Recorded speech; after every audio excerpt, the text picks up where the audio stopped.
Welcome fellow plastic enjoyers to the Oishisor channel. Today's video is on the superposable Spider-Man figure from the 2002 movie tie-in figure line from Toybiz. Of course, the 2002 Spider-Man movie and subsequent sequels need no introduction, but just for all three uninitiated people in the world right now, Spider-Man, released in 2002, was a film based off of the titular character, directed by Sam Raimi.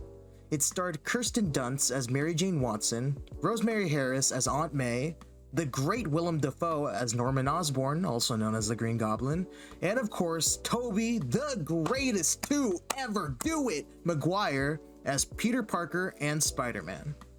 The movie generated a lucrative amount of merchandise, ranging from shirts, lunchboxes, costumes, cakes, dude, I'm not joking. But of course, the biggest pool of merchandise was the toys. Now, this was in 2002, and I was merely a concept when this movie and its subsequent merchandise was released, but I was at least old enough to enjoy the third and sadly final movie of the trilogy in theaters, so it's safe to say that this incarnation of the webhead was ingrained into my life from the beginning. And naturally, if you're a kid like me, you're gonna want the coolest figures imaginable. And boy, what a time to be alive back then, because the big toy companies hadn't sold their souls to pump out shallow hunks of poorly painted plastic yet, so that meant we got some actually decent figures. And the figure we're covering today is no different. The painting and the sculpting on this guy is amazing, and honestly strongly holds its own against figures of today. The webbing, the symbols, the patterns on the blue, all of it is intricately and precisely sculpted. The sculpt is heightened by the paint, where the blue is given this shading effect not unlike the actual suit itself that helps give this figure more depth. The webbing is painted just as precisely, and I gotta say, I really love the color they chose to apply here. It's subtle, but if the light hits it, you can clearly tell it's the iconic gray webbing that differentiated this version of Spider-Man's suit from his comic design. And these lenses, gorgeous. Honestly, it just feels like they took the mask and face shell itself and shrunk it for the production of these figures. That's how on point these are. Man, if only this amount of care was put in today's figures. Now then, there is one gripe I have about this figure, and it's the proportions of this guy. He looks a little off. Now, if I recall correctly, the body itself was taken from the other ongoing Spider-Man figure line by Toybiz, Spider-Man Classics. And upon inspection, yeah, that checks out. I think it's really neat that they took the mold of a classic Spidey fig and transformed it into the movie suit. It kind of feels like you're playing a Spider-Man game and you decide to swap to an alternate costume, I don't know. The proportions may be odd, but honestly, I'm not too affected by them. It feels kind of charming. But that's enough about the appearance of this figure. How about the posability? I mean, the figure is marketed as superposable, right?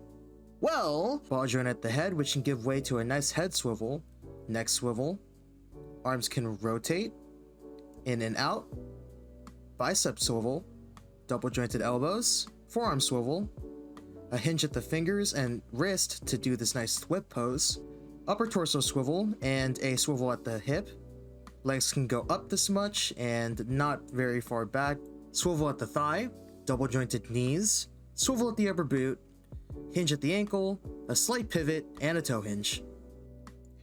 And after going over the articulation of this figure, I think the label is warranted, yeah.